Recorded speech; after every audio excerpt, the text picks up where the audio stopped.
Good afternoon. Um, First of all, I'd like to welcome everybody to this pep talk this afternoon. Please mute yourself, but always show your video picture. Sign in your name, your Facebook account, or email address in the chat box. Include the names of companions attending. You use the chat box to ask questions and make comments while the pep talk is on. There will be group pictures at the start and end of the pep talk, so please show your face in the videos. As a reminder, please take the online Learning Comb evaluation test exercise after the pep talk for mastery of learning and have a perfect score to get a certificate like the one shown here. I have placed the link in the chat box. Another reminder, obtaining 25 OLETE certificates will entitle one mentee to a voucher for a RO Hoson medical consultation, either face-to-face or telemedical. Another request, please type in your feedback in the chat box during the open forum and before we adjourn. So let's now have a group picture taking before we start the pep talk proper in 2 minutes. Please turn on your video and show your faces.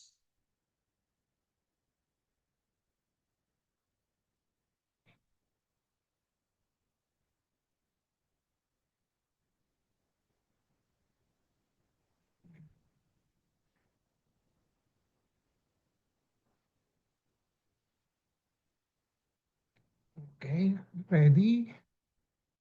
1, 2, 3.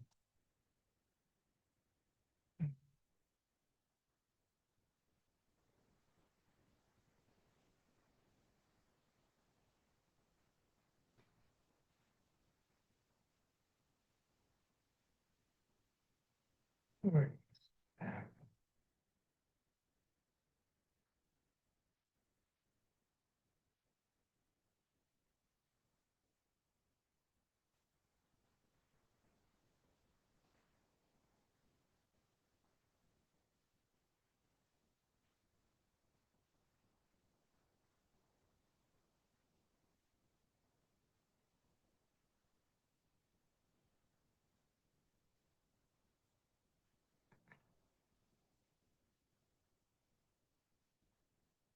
I have a patient empowerment program in which I like to empower the lay people or patients to take control in the management of their health. I started the pep talk on May 15, 2021 during the COVID-19 pandemic. There are 3 courses in the pep talk. I completed the core course on October 9, 2021. Okay. And then from October 23, 2021 onwards, I've been tackling health disorder and health issue courses. May 18, 2024, this year marks the start of year 4 of RO Hoson Pep Talk. How long the pep talk will last will depend, of course, on our enthusiasm, discipline, and perseverance. My pep talk today is entitled, With a Cancer Diagnosis, What to Do Spiritual Wise. So the empowerment objective is to have an essential understanding on what to do once you have a cancer diagnosis, spiritual wise. We will not cover the other aspects of what to do, like medical wise, etc. So the contents will be the following: what to do when you have a cancer diagnosis. We will focus on the spiritual management approach. Disclaimer, the R.O. Hoson Pep Talk contains the thoughts, perceptions, opinions, and recommendations culled from my personal experiences as well as from writings from other professionals. So once you have a cancer diagnosis, even at the stage of being suspected yet, sinususpecha pa lang, more so at the stage of confirmation, na confirm na talagang meron, you will probably be distressed with some degrees of fear, anxiety, and even depression. You will unavoidably ask these questions to yourself or to your loved ones. Am I near the end of my life journey? Am I going to die already? How long will I still live? These are the natural reactions of patients with a cancer diagnosis. How do you manage this distress? If you are not an atheist, if you believe in a God somehow, if you believe in a life after death, you will turn to your God for help. So, what will you do spiritual wise? So, this is aside from seeking medical attention, which should also be done unless you can treat yourself alone or medically. Regardless of your religion, at the minimum, you should pray and hope for the best outcome in your health. You should pray and hope for a medical miracle or for a medical blessing at the very least. However, when you pray and hope, take note the request may not be granted all the time. Your God may have other plans for you. When you already have a confirmed cancer diagnosis, couple your pray and hope strategy with an acceptance of the challenge, problem, suffering being given to you by your God, and always seek medical help and be treated at the earliest time possible. Do not just pray and hope without acceptance of your challenge, problems, and sufferings, and without seeking medical help. I repeat, do not pray and hope only. Do not rely on prayer only for the resolution of your cancer. Medical miracles and medical blessings rarely come from God if you don't go for a proper medical treatment. So, what do you pray and hope? Pray and hope for the best. At the stage of suspicion yet, pray fervently and hope for a benign and not cancer diagnosis. So this is at the stage, di pa sigurado kung cancer or hindi. Okay? But at the stage of confirmation, na confirm na cancer, pray fervently and hope for miracles and blessings. As you pray and hope for a gift of God from God, make sure to straighten your life based on your God's commandments. This may increase your chance of being heard by God on your prayer and hope. As you pray and hope for a gift from God, make sure to always say, "Not my will, but your will be done." This comprises the acceptance of any outcome in terms of diagnosis and in terms of results of treatment. You should always pray and hope in the face of a cancer diagnosis. The more specific reasons why you pray and hope in the face of a cancer diagnosis are the following. One, no physician will guarantee 100% accuracy in their diagnosis and test and 100% success in the treatment. You have pray and hope for the best. But nevertheless, despite this no 100% accuracy and success, pray and hope that the diagnosis, test, and treatment will all be in your favor. Okay. Pray and hope that it will be benign. Pray and hope that the treatment will be successful. Number two, no physicians will guarantee cure in all the treatment carried out for all cancers. The physicians will always say there is a possibility of recurrence during the remaining years of life of patients after cancer treatment. This is why cancer surveillance is always a lifetime affair. Nevertheless, pray and hope there will be no recurrence after the treatment. A few notes on the medical miracles and blessings and graces. First of all, medical miracles blessings and graces are all gifts from God, but occurring in different ways. We define medical miracles as gifts from God that are granted extraordinarily, meaning through the suspension or superseding of natural laws. So it's not explained by the natural laws. A medical miracle generally refers to an unexpected recovery despite a poor prognosis, a very bad prognosis. So unexpected recovery.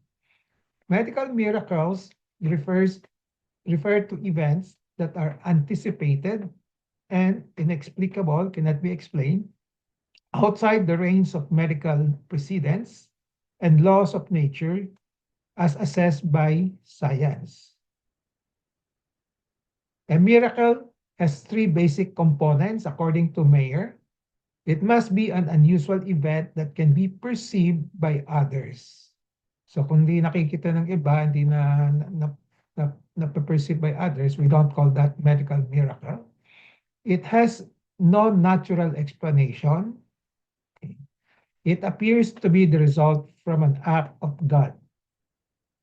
So these are the three components of miracle according to Mayer.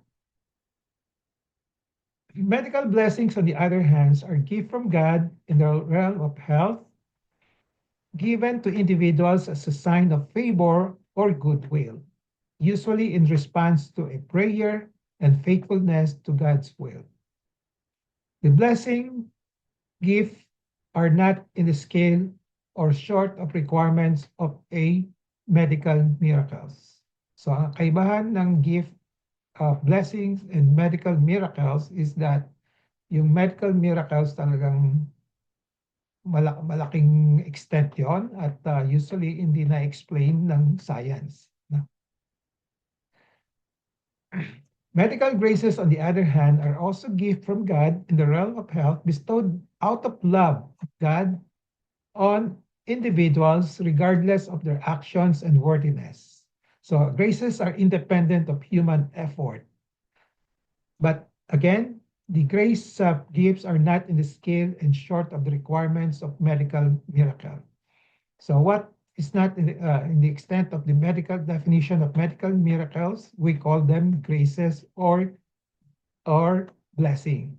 A blessing, usually there is it's a result of what you have prayed for. You have done good things. And then whereas in graces, it will just given to you by God, okay, independent of your whatever you're doing. So examples. A simple example of medical blessing is the good health you earn for eating the right or the healthy foods and keeping yourself away from vices such as gluttony, smoking, adultery, and drunkenness. So ito yung may kapalit sa magandang ginagawa. Okay. A simple example of medical grace is the good health you inherited from your parents. So wala kang control doon, binigay ka ng good health from God. Now, examples of biblical medical miracles. There are two types of medical miracles, biblical and non-biblical. Biblical medical miracles are the stories of Jesus healing the sick, blind, paralyzed, and even raising the dead. And examples of non-biblical medical miracles are the stories of patients who recovered completely from real diseases and whose complete recovery cannot be explained by natural laws and science. A patient recovering from an illness or disease which has a track record of good recovery outcome, despite the difficulty and extensiveness of the disease, is not considered a medical miracle. At most, it is a medical grace or blessing. Corollary to this, a patient recovering from an illness or disease that is known to have no cure or have a track record of the worst recovery outcome may be considered as a medical miracle. A patient recovering from an operation which has a track record of good recovery outcome despite the difficulty and extensiveness of the operation done, is not considered a medical miracle. At most, it is a medical grace or blessing. And corollary to this, a patient recovering from an operation which has a track record of poor survival rates, maraming namamatay, practically zero survival rate, and recovery rate can be considered as a medical miracle. So, note, a prayer to God does not guarantee medical miracle, blessing, or grace. One just has to pray and then hope for the occurrence of a favorable gift, either a miracle or a blessing, depending on the situation. If one does not pray, a medical miracle or grace can still occur. So it all depends on God's will, love, and mercy. So what to do when one gets sick, regardless of severity, mild, moderate, severe, early, advanced disease, and cancer. So what to do? The stand should be always be acceptance. Now that's number one. Accept it and then pray for the blessings or grace or even a miracle if indicated, depending on the extent of the disease, and then hope that the prayer will be granted. Know when to pray for miracle and when to pray for blessings. Pray for blessings if the treatment has a good track record of resolution or having a good results of treatment, and then pray for miracles if the treatment has a poor track record of resolution. Side by side with the above action plan, one must seek medical management as soon as possible.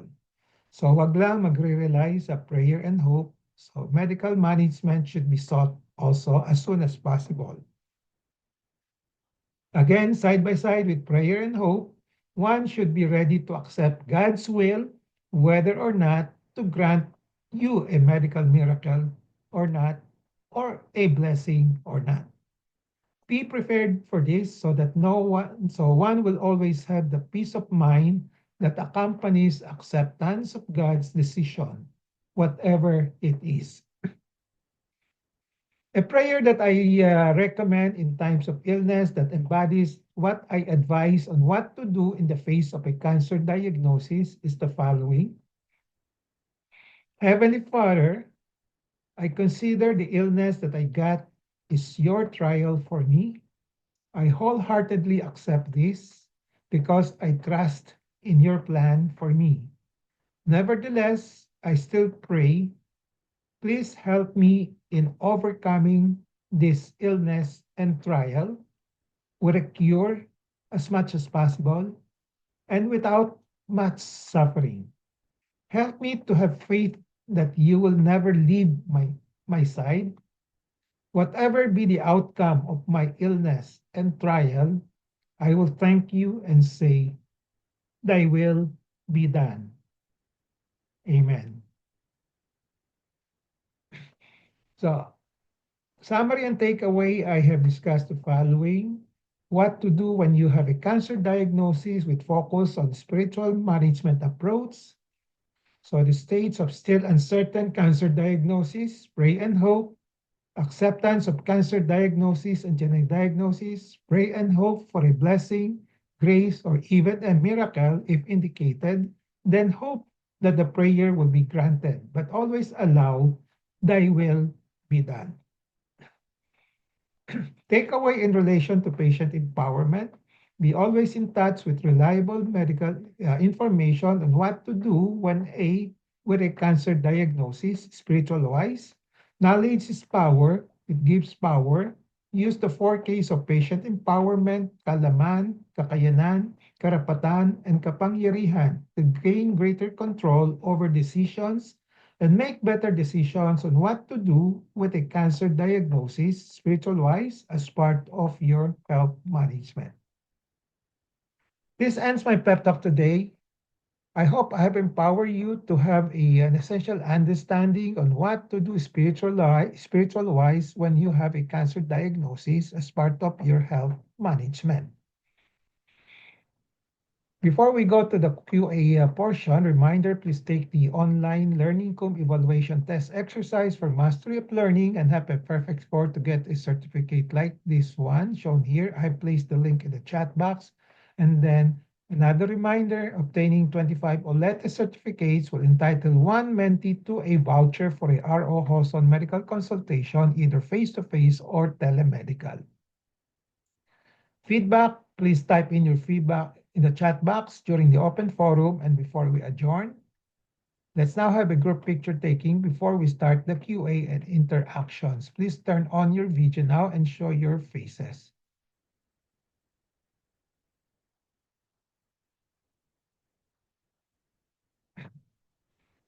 Okay. Ready? Get set. One, two, one, two, three.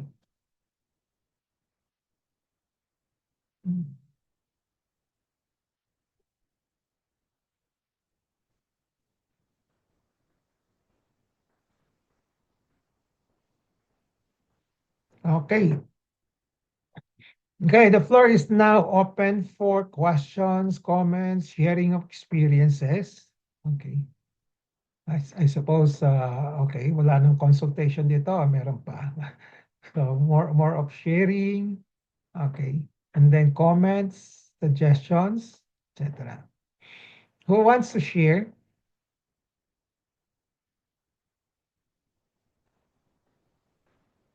Do you all agree that the bottom line there, the keywords there are pray and hope? Ano yung mauuna, hope or pray? I've been asking Pray, myself, ano yung mauuna, pray or hope? pray, pray Ha? po. Pray muna, sabi ni Donna, pray. Yeah. Bakit hindi hope muna? Kasi Donna. Dok, for me, kung ano, yung hope kasi Dok, minsan nawawala rin yung pag-depress ka na eh.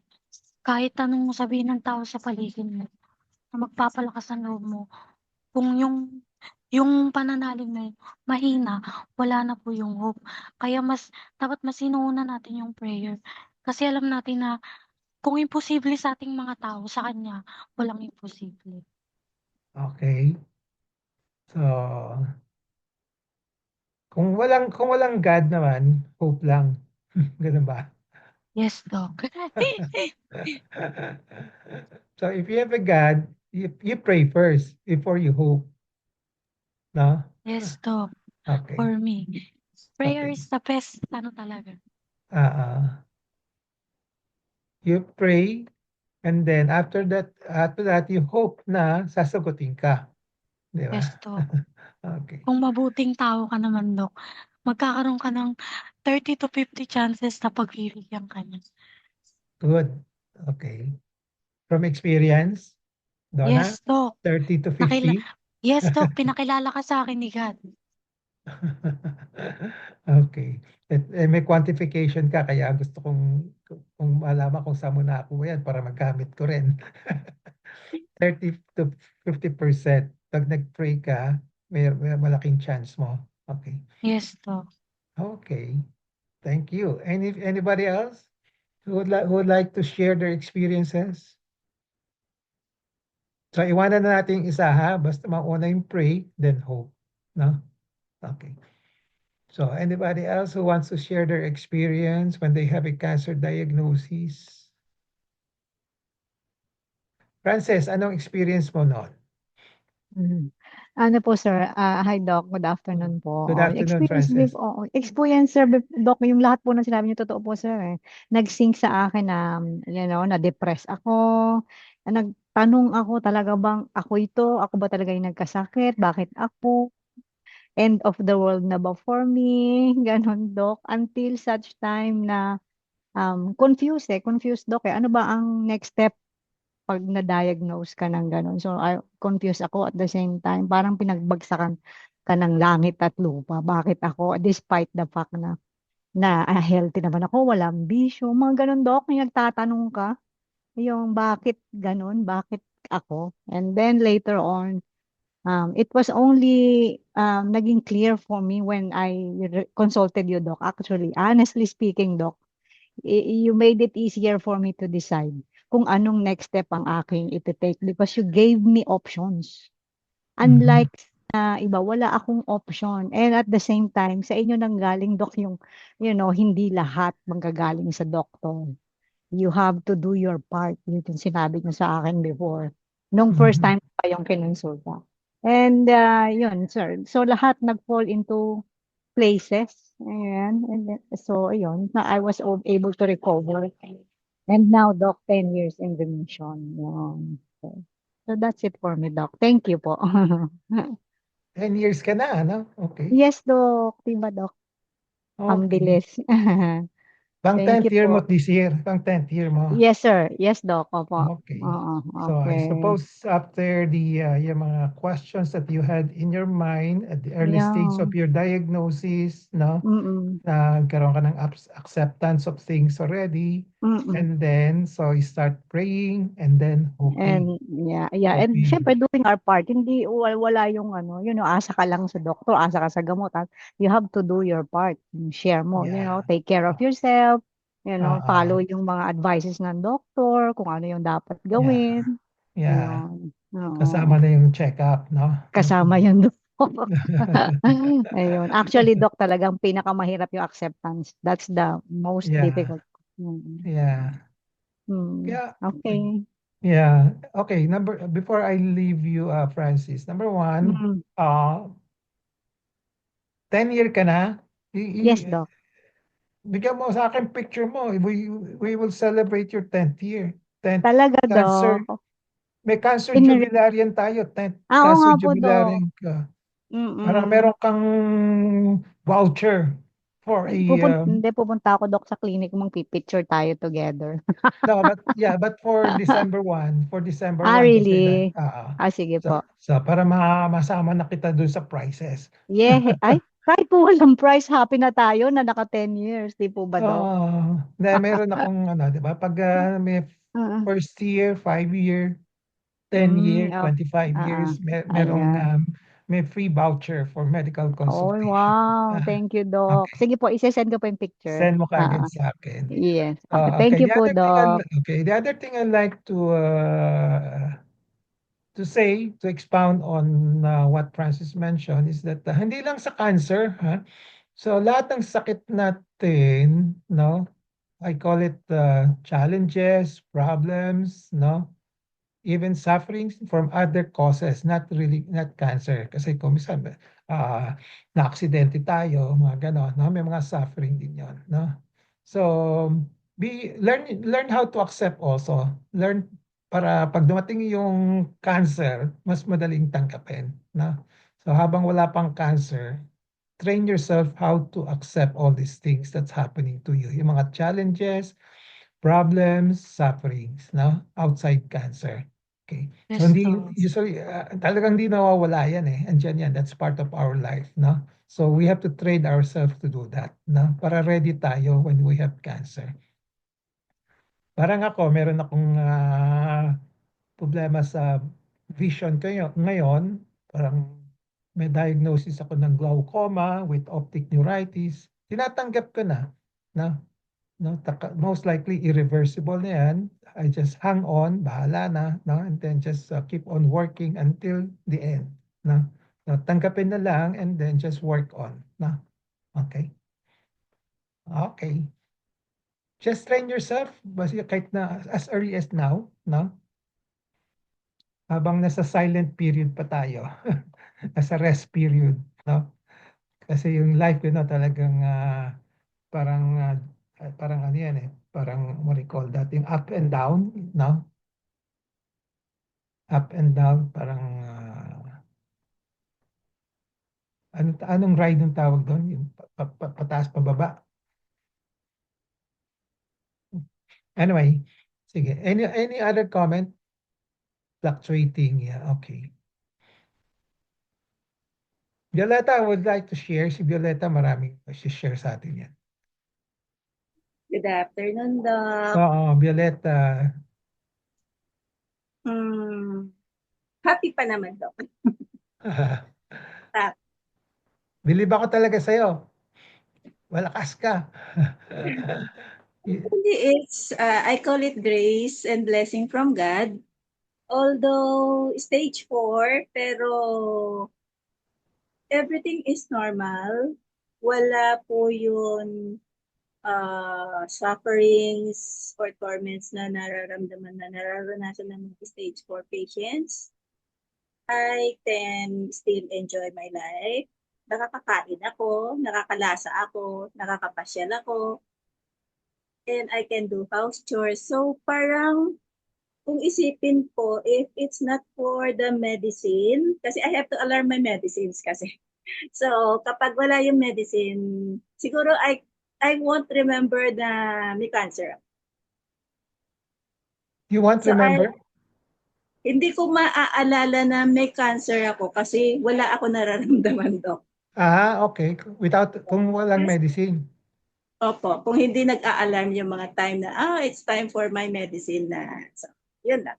And then, dahil dun sa mga monthly check-up and blood tests, yun lang po. Pero, so far, maganda po ang condition ko, Doc. Hindi ako nangangayayat, wala ako nararamdaman masakit. Yun side effects lang nung medicine ko na diarrhea, yun lang on and off. But then, meron naman ako medicine for that. So, I just avoid yung mga triggers like coffee, mga spicy, salt, mga maasim, and soda. So, kapag in-avoid ko yun, it will take mga 3 to 4 days bago mag-up up yung diarrhea ko. And then, one Imodium, okay na siya. Okay. So let me ask you, I know you went through a lot already. Yung first time na-diagnose ka ng breast cancer, so I'm afraid you have some reactions, di ba? Okay. Ikaw, nagsabi sa akin na, don't worry. Ako ba? Kalimutan ko na. Dinala ako ni Aldrich sa inyo, Doc. And Okay. then, sabi nyo, based dun sa ultrasound ko, hindi nga oo, tama. Based dun sa ultrasound ko, hindi siya maganda. So, you gave me options regarding yun, anong biopsy ang gusto ko, if needle, gano'n. And then, on your clinic, on that day, sa clinic nyo, Doc, ginawa niyo yung needle biopsy and then the result, sabi niyo, it's not good, malignancy. So, you scheduled ng surgery. So, talagang, Doc, salamat talaga sa inyo kasi ang bilis ng kilos. Mabilis ang, Ang bilis yung pagkilos, Doc. So, after that, na-schedule niyo kaagad ako sa PGH. And then, yun, natanggal na yun, after the surgery. So, na-refer ako for chemo. Then, yun lang, after 1 year, after the radiation kasi, Doc, kaya I have to go through the CT scan for clearance ng yun effect ng radiation. And then, lumabas sa CT scan is metastasized to the lungs kasi ang daming nakita na multiple nodules sa lungs ko. But then, my onco told me to get a PET CT scan para to make sure and nakita nila yung kidney ko. HCM tumor na sa kidney ko. Tahimik na tahimik kasi lahat ng laboratory ko normal. Even my EGFR is so normal na 101% siya. So hindi nila na walang suspicion talaga na meron akong cancer na nagtatago. Kaya hininto ni Dr. Sandoval yun Herceptin therapy ko. Pinauna niya yung kidney surgery. Kidney. Left kidney po. Tinanggal po nila kasi noong una gusto ng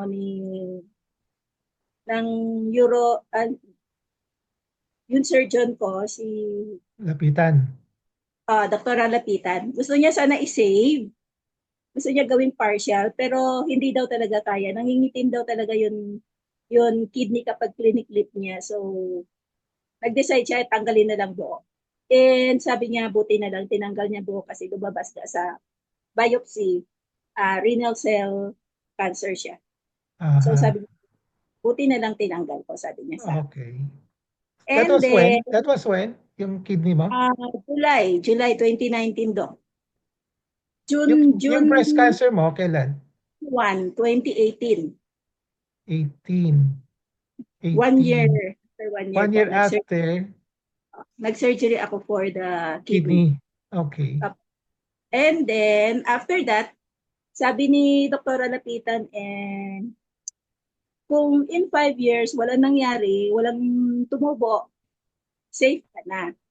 But then, dahil nandun nga yung multiple nodules sa lungs ko, and so yun ang inobserbahan namin kasi every PET CT scan namin lumalaki yung mga Mhm. nodules. Mhm. Although wala siyang hypermetabolic activity, pero dumadami siya, tapos lumalaki siya. So, yun yung ginawa, sabi ni Aldrich, although sabi ng onco, hindi na kailangan bantayan, pero sabi niya, since libre naman yung PET scan mo, dahil may HMO yun san ko, libre yun binabayaran ng company nila. So sabi niya, kesa naman nasasayang lang siya, gamitin mo na for the PET scan. So, meron akong schedule na PET scan every 6 months. Hanggang sa na-monitor siya noon, September 2022, meron na isa, nag-hypermetabolic na. And Okay. then, so, dinala namin kay Dr. Sandoval Tan, sabi niya, sobrang liit, 0.8 cm lang, hindi pa siya pwede mabiopsy. So, wala siya magawa, sabi niya. Mahirap hulaan yung gamot dahil dalawa yung primary cancer ko, breast cancer and kidney cancer. Kidney, And sabi niya, one more thing, lungs yan. So, pwedeng primary lung cancer. So, hindi pwedeng hulaan. So, Okay. nag-antay kami ng another year, October 2023 PET CT, lumaki na. May tatlong lumaki na, isang 1.2 cm sa left lang, then 1.3 cm and 0.8 cm sa right lang. Tapos yung mga maliliit, mga sub-centimeter, mga 0.3, 0.4, ganun. Pero lahat hypermetabolic na, as in Christmas tree na. Umilaw na lahat. So, Okay. sabi ni Dr. Sandoval, biopsy na kasi yun lang ang paraan para malaman kung anong gamot na gamitin. So, dinala ni Aldrich sa PGH, pinakita sa city guided kung kaya na ba. Sabi sa kanya, okay na, kaya na yan kasi 1.3 yun ang kukunin nila, yung 1.3. So, after the biopsy, yun lumabas, renal cancer nga. Galing siya sa kidney, hindi sa breast. Yung sa lungs galing sa kidney. Opo, galing daw sa kidney, hindi daw sa breast. Okay. So, yun. Bumalik kami kay Dr. Sandoval. Sabi niya, may option ako kung ang gusto ko ba is levatinib ba yun? And pembrolizumab. Okay. Yun. But then it's so expensive. Tsaka ayaw ko magpa-IV. Kasi IV yun every 3 weeks until Okay. registration, sabi niya.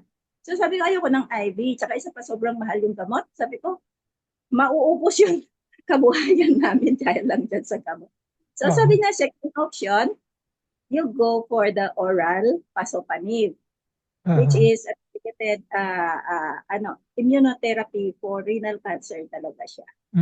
Sabi niya, meron dito, may binibenta dito sa Philippines, yun branded, which is 42,000, yun 400 milligram for 30 days. So 30 tablets na 400 milligram, 42,000. So, ang dosage ko daw ay 800 milligrams. So, times 2.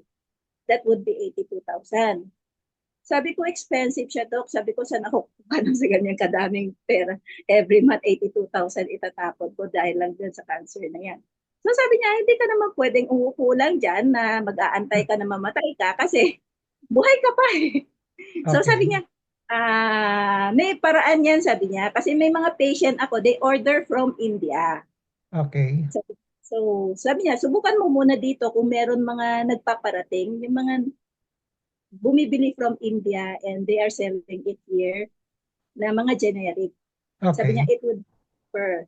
So, nagtanong si Aldrich, sabi, around mga 12,000 per bottle of 30 tablets daw yon.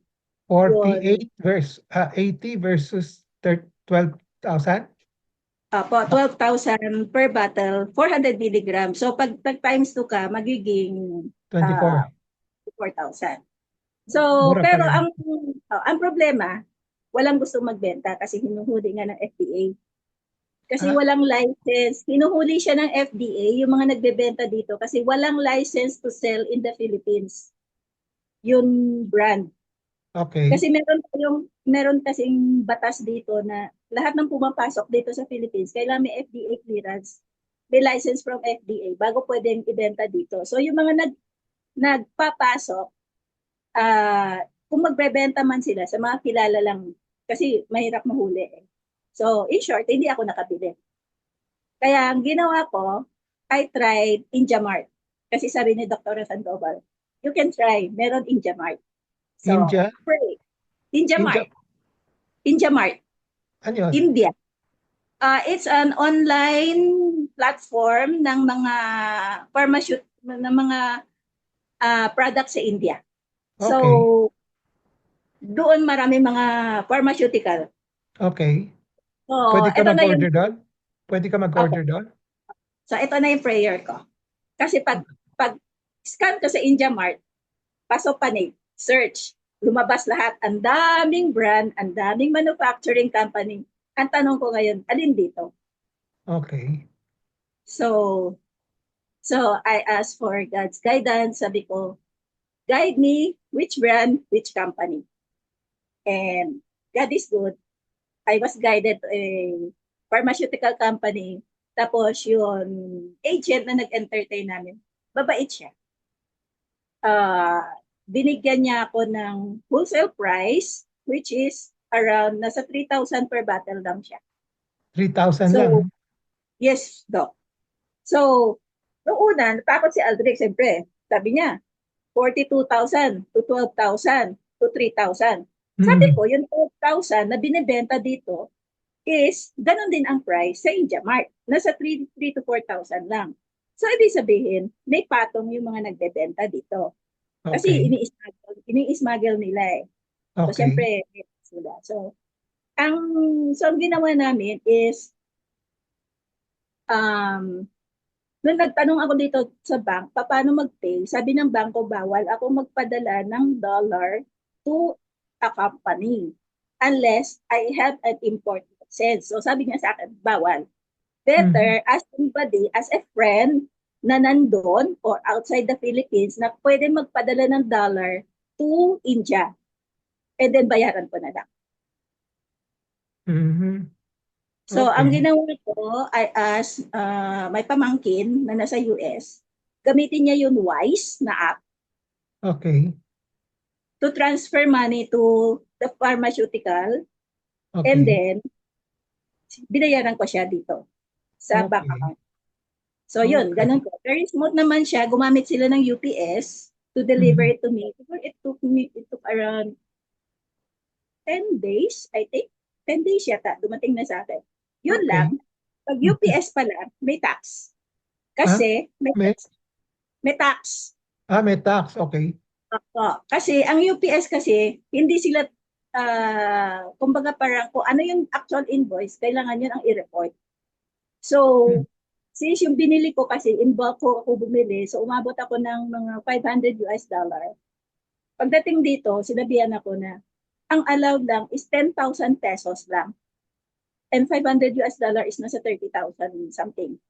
So, I was taxed. 6,000 yung binayaran kong tax.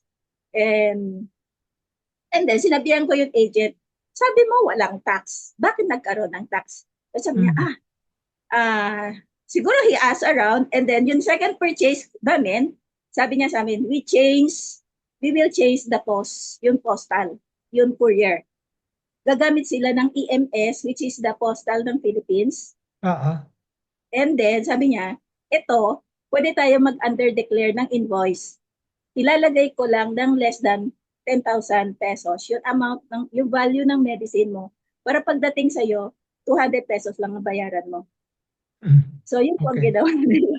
Okay. That's So, nice.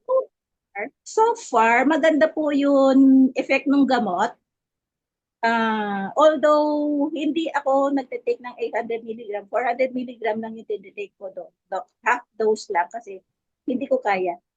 Nung Ah, pag-take ko, nung unang take ko ng yung first dosage ko pa lang na 800 mg, nag-react na talaga yung katawan ko. Hindi ko talaga kaya. As in, para akong laseng, nag-numb yung mukha ko, tapos ah. ang init yung tiyan ko, tapos nanghihina ako, tapos nag-shoot up yung blood pressure ko to 170 over 110. Mhm. So, ginawa ni Okay. Dr. Stop yung medicine.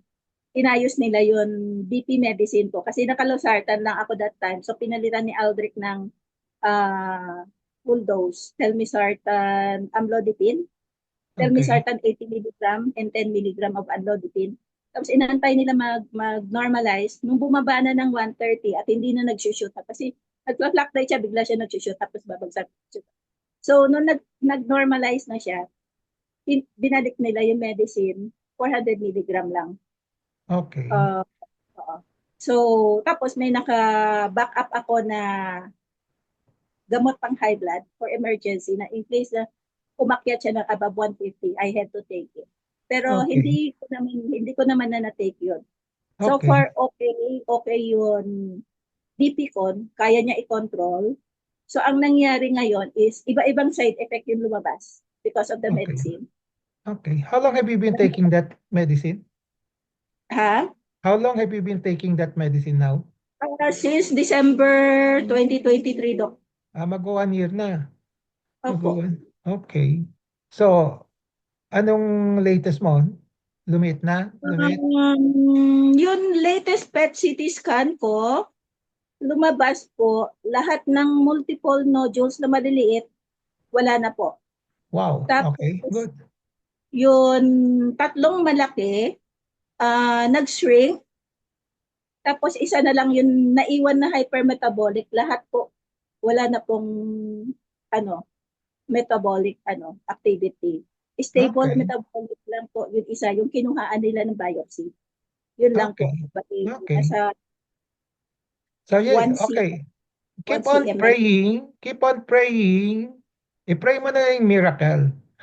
Pray for a miracle. Although, if it's based on the experience of nila Sandoval, no? Baka uubra naman, di ba? Baka effective ng gamot. But just the same, go one step further to pray for a miracle. Yes, Okay. So, I hope may miracle. pray for But a miracle para ano. And then accept na lang. Keep on accepting na lang. Na. sabi ko naman kay Lord, since everything is being provided naman na to me, wala na akong inaalala, sabi ko, whatever yung plan niya, that will be done. Pero if you still want to heal me, then please help me. Very good. Yan nakikita ko yung sa ano eh. So everybody take a look at Violetta. Mukhang very peaceful ang ano niya, no? Despite all the travails that she underwent, no? So they will be done, no? Accept, no? She has a breast cancer and then renal cancer. Malaking challenge din yon, no? Tapos pumunta pa sa lungs, no? Okay. So, nakayanan, nag-pray siya and then hope, then mukhang sinasagot ka na, hoping for the best, no? Okay. But still ready to accept whatever will be the outcome, no? Okay. Yes. Good. Ikaw ang epitome ng mga cancer patients ngayon. Ikaw model. Sabi ko Okay. sa church namin, dami ring cancer patient eh. Recently, meron kaming tinulungan kasi ayaw niya magpagamot. In denial siya. So, we talked to her. And eventually, buti nagpagamot din siya. Under chemo siya ngayon. Kasi takot na takot siya mag-chemo. Oo. Yun nga eh.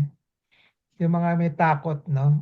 So dapat i-overcome yung mga takot. That's why yung iba kasi natakot ng chemo, pray lang ng pray, pero wala rin eh, di ba? Dapat may kasamang may gamutan din, no? Okay. Opo. So we've heard a lot of patients na gano'n. Ayaw magpagamot, dadasal lang. So pagdating sa akin, wala na, malala na, di ba? Okay. Yun iba, Doc, meron din nagpupunta for high dose vitamin C treatment. Hindi ko Yeah, alam.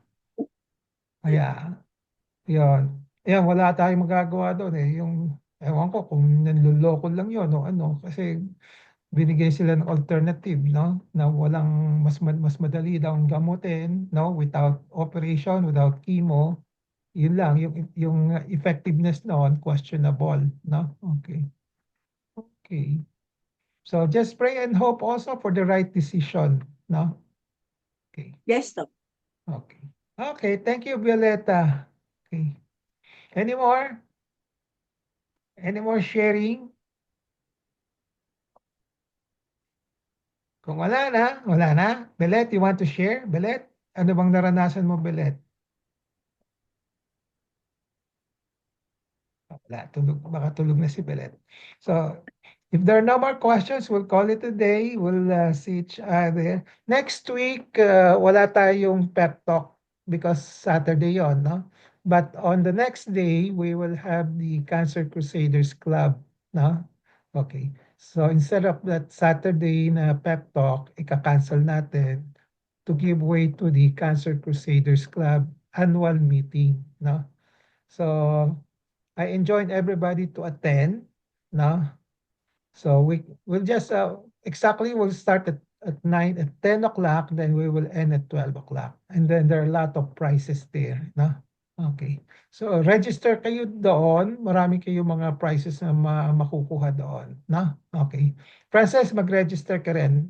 Ikaw kasi pwede kang manalo Nag-register ng pwede kang manalo nag-register ng po ako. automatically may voucher ka na, naka-10 Wow. tier ka na eh. Eh, But you have to be naka-register na po, physically Doc. present, ha? You have to be physically Physically sa present. online, Doc. Tama? Online lang ito. Yes. Be Opo. physically present para kasi pag di ka present, wala, default. Oo.